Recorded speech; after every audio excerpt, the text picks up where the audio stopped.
Have you heard about the new amazing carnivore diet? No, just eat meat, even freaking raw meat. Salmon, Nutella, raw chicken in the tummy. No problem. This is the new hip and cool trend. We just eat meat all the time.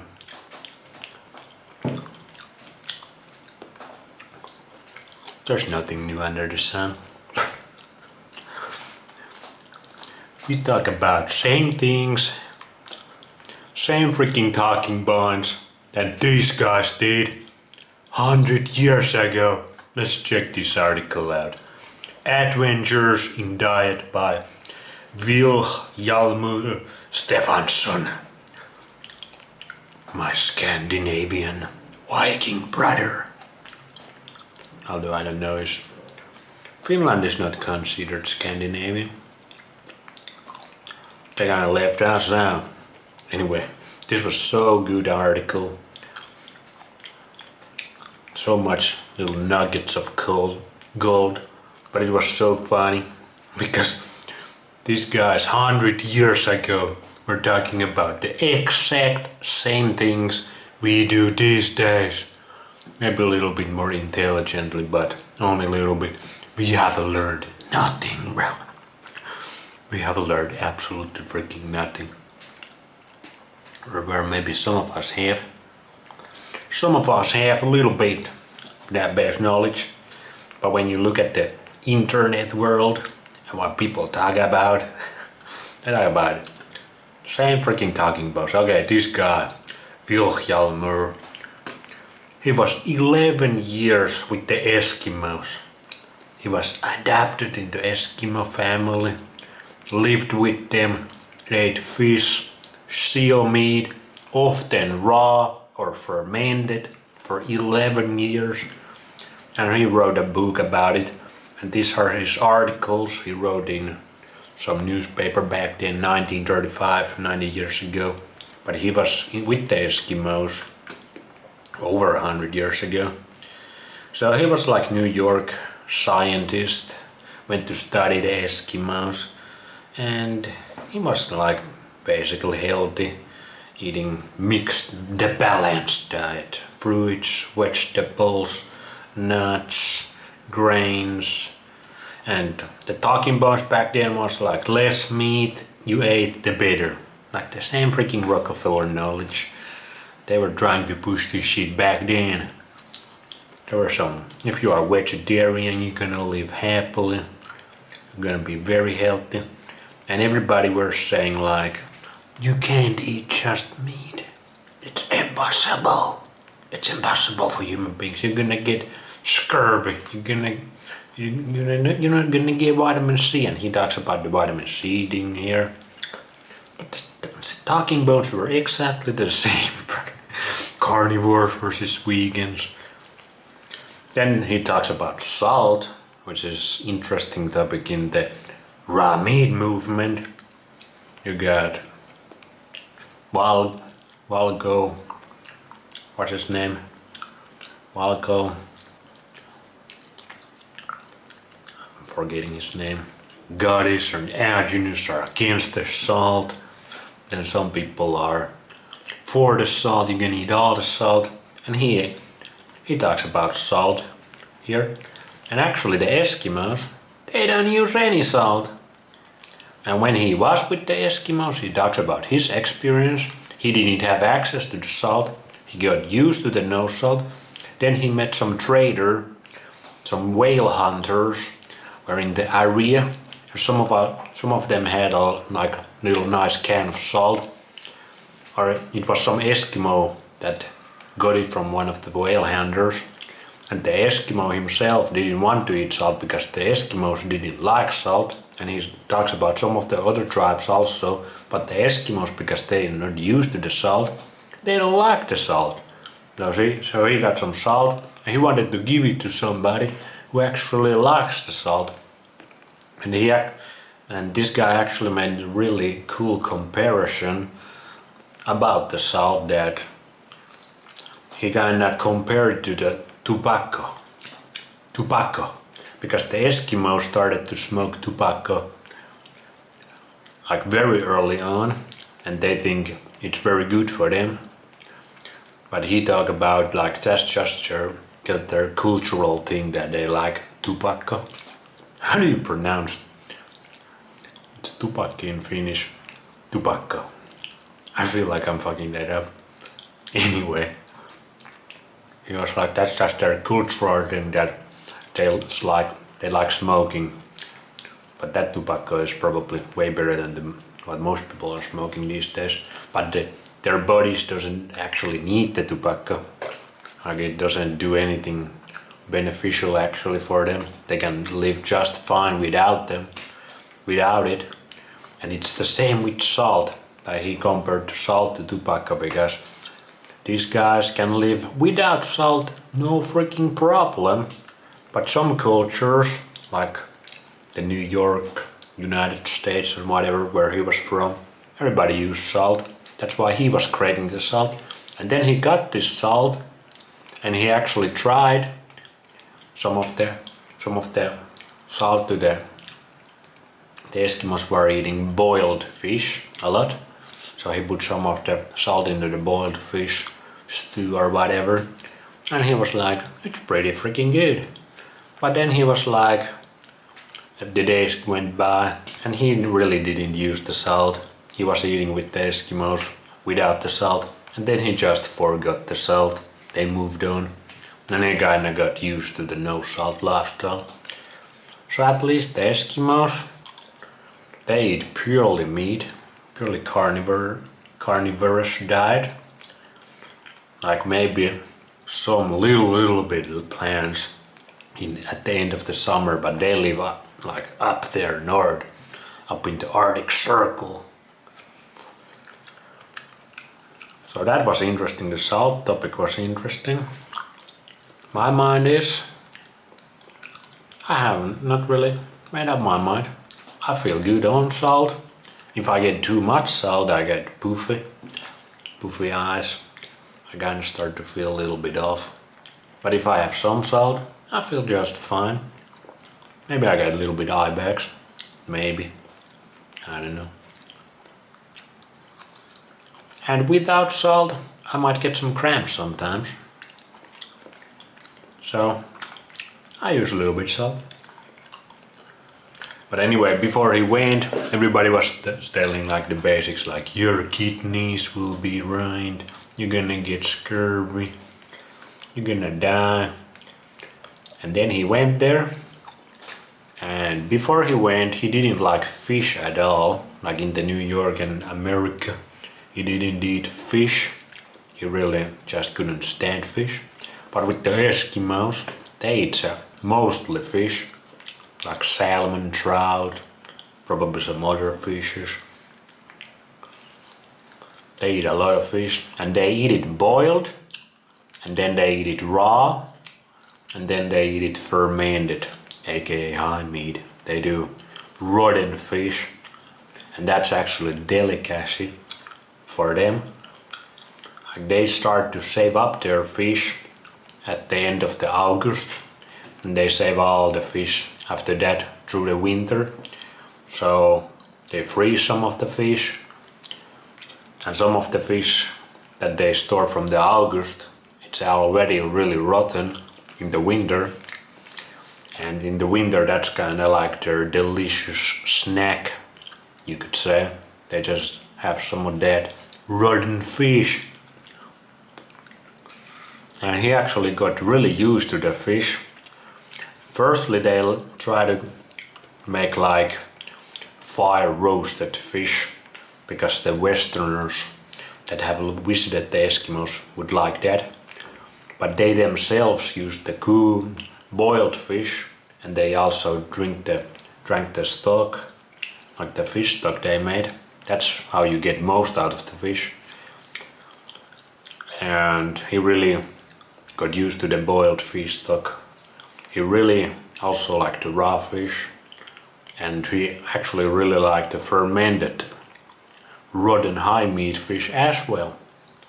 Then he actually talked about what was interesting, some other high meats back in the 1900s, like some of the aristocrats, it was common to eat like spoiled or rotten peasant meat. Is it peasant meat or the other?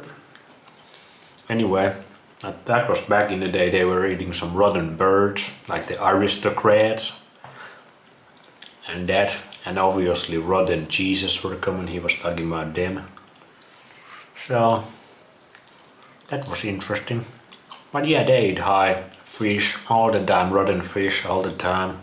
They really love it. Then he talked about, so he went from this balanced diet to only eating meat in the Arctic Circle with the Eskimos for 5 full years.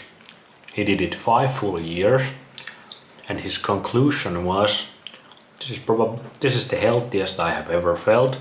He had some headaches before he went. When he lived to New York, he got some headaches. They went completely away.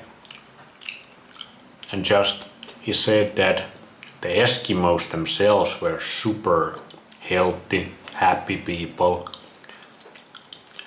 Then he was talking about the women, and there was no fertility problems with the Eskimos. He was talking about how some of the 23-year-old girls were already grandmothers. Think about the 23-year-old girls these days. How many of them already are infertile? How many of them don't have any freaking clue that, or any freaking, what's the word? Like they don't want kids. It's not in their radar at all to have kids anytime soon. They're working on their careers, their educations.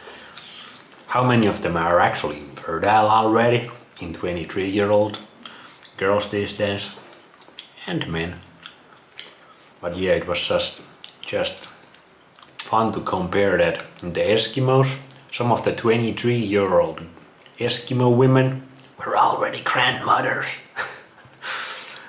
So they had really good tribe going on there.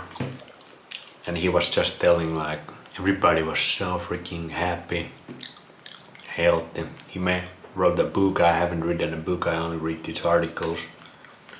But it's same kind of stories that Weston A. Price found, like exactly the same. All these people super content about life, like they miss nothing, like they have everything, they miss nothing, they don't got that FOMO.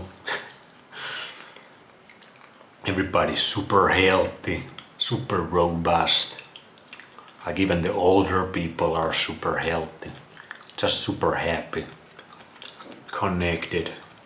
So anyway, he was there 11 years total, and 5 of those years were fully on the meat diet, mostly on the fish, then some seal meat that the Eskimos usually eat raw.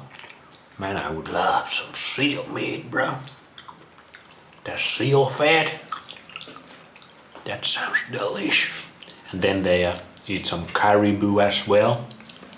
Then he came back, and some of the scientists wanted to do some all meat diet studies. Like he wrote the book, and he was all about like, oh my god, these Eskimos are so healthy, eating only meat. Fuck you, fuck you the haters who said before I went that it couldn't be done. And none of them had scurvy. The last part of this article that I'm gonna link in the description is all about the vitamin C stuff. And basically, if you eat fresh meat, especially raw meat, he said that you have to cook the meat as little as possible, or you have to eat it raw, and it has to be fresh meat. You can get vitamin C through that. You're not gonna get scurvy. The Eskimos, it's no problem. They never get scurvy. And they do this all their life. And then they did some experiments with some other explorers. And that was pretty interesting. So just eat some fresh, preferably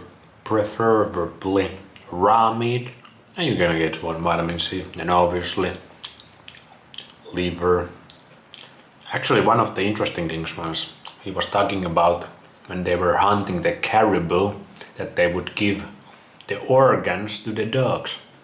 So not all of these traditional cultures ate the organ meat. They give organs to the dogs and they ate the fatty parts of the meat, they ate the bone marrow, he was telling. They ate the brain, I think, the eyes actually also. So that was interesting. And then another interesting part was when he came back, some of the scientists wanted to do some study with him about the all meat diet.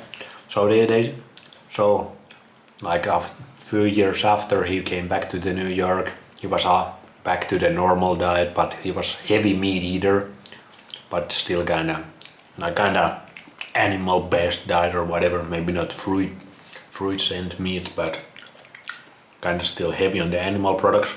But then he did experiment where scientists were following him for 1 year.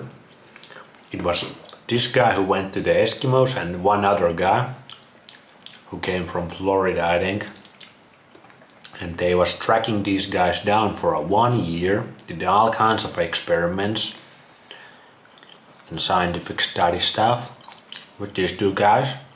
And both of them ate only meat for that year, all kinds of meat like lamb, pork, brains. He mentioned brains, like they ate a lot of brains in the bacon fat, in lard, then beef, probably some chicken. But with that diet, there was interesting talk about the rabbit starvation. He didn't call it that, but with the Eskimos, sometimes if the hunting was not successful or they didn't have fish, they only had caribou. And the caribou was very lean. There wasn't a lot of bone marrow or fat in the caribou. They would kind of start to feel off in about 2 or 3 weeks. So it would take like 2 or 3 weeks with this caribou that is very lean, but you still get like, he was telling like they ate everything. They ate the connective tissue, all the bone marrow they could, like all of that. But it was still very low on the fat compared to the fish and the seal. And they would start to feel kinda off, like something was off, that they need some more fat in about 2 or 3 weeks. And that was his and they experimented that with the 1 year experiment in the start. But in that experiment, they gave him only very lean meat, like absolutely no fat. With the Arctic Circle Eskimos, he still got some bone marrow and some of the connective tissue, but it was very little. With the experiment after, they only give him very little meat, like a very lean meat, no fat at all, and he started to feel the same feeling in 2 or 3 days. So you need that fat if you're gonna eat all meat diet. If you're gonna eat all carnivorous diet, you're gonna need that fat. But usually with the Eskimos it was no problem because they had fish, and with fish they got everything they need. They basically just freaking salmon and trout and all that. And with seal you get a bunch of freaking fat. Seals are super fatty, like they got this kind of layer of fat. And obviously some caribous. And then he actually said they ate polar bears and that kind of stuff. So that was pretty cool. So he talks about his time with the Eskimos in this article. He talks about the scientific studies, the 1 year experiment. And with the 1 year experiment he also said that he felt he came back from the Eskimos, he went back to the balanced diet, and then he went to this experiment that he only ate meat for 1 full year again. And he lost the excess weight he had no headaches again, and he felt more optimistic by his words, and he just felt like, I guess, better. I'm not sure, did he say that he felt like the health? I think he said that when he was with the Eskimos, with those time, he felt the healthiest that he have ever felt. But with the 1 year meat experiment in the modern 1930s or 1920s world, he felt way better again, like way more optimistic. So that was his findings. And they got all this. Some people tried to kinda talk bad about his experiments. Many people said it couldn't be done. You cannot do 1 year with all meat in the city, civilized setting. Like maybe the Eskimos can do it because they live so far up north. It's cold out there. Maybe it has to do something with the temperatures. Then he actually talked about some of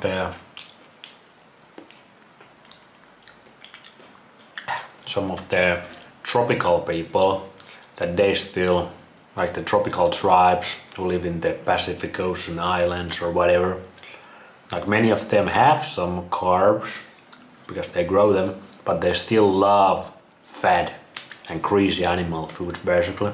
He was talking about it this year, like basically what the Western APRIs found. Every one of these tribes always loved animal products. And some of them eat some carbs if they grow in their local environment, but with the Arctic Eskimos, there's no carbs grown. They have to rely on fat.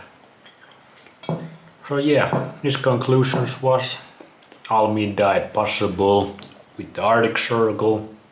It's also possible civilized world. But I'm gonna say back then the world was much healthier. He was eating brain salad and all that. Nobody's eating that anymore. The fat of the animals was way healthier back then. Now they give the animals these freaking jabs. So you gotta be careful with the animals you eat. There was way less non-native EMFs in that world.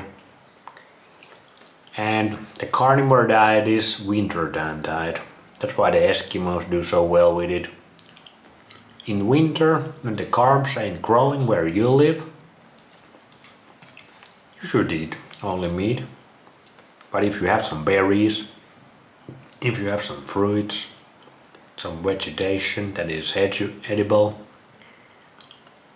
most of the tribes, or all of them, they eat at least some of the vegetation, some of the fruits, some of the berries that grow in that area when they grow there. And if they don't grow there, they eat animals. It's pretty freaking simple. But doing only carnivorous diet, if you live in cities or civilized world in 2025, and you actually don't live up here at the north, and even here you can eat berries and all kind of stuff in the summer, but doing only carnivorous diet, it's probably not gonna work out. I have at least seen a bunch of that on the social media, and many people also quit carnivore diet. And if you're gonna do it, you should probably do at least mix of cooked and raw, like the Eskimos do.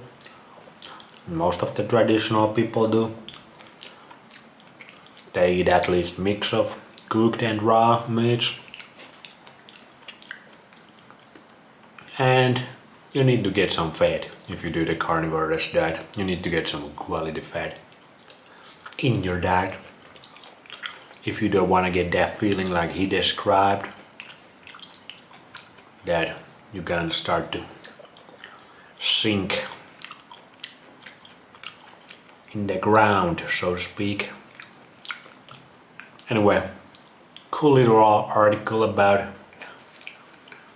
carnivore diet 100 years ago.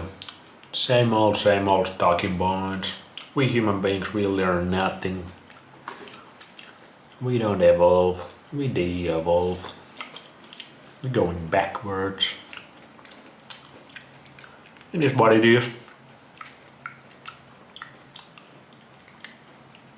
I'm gonna go get some sun. See ya.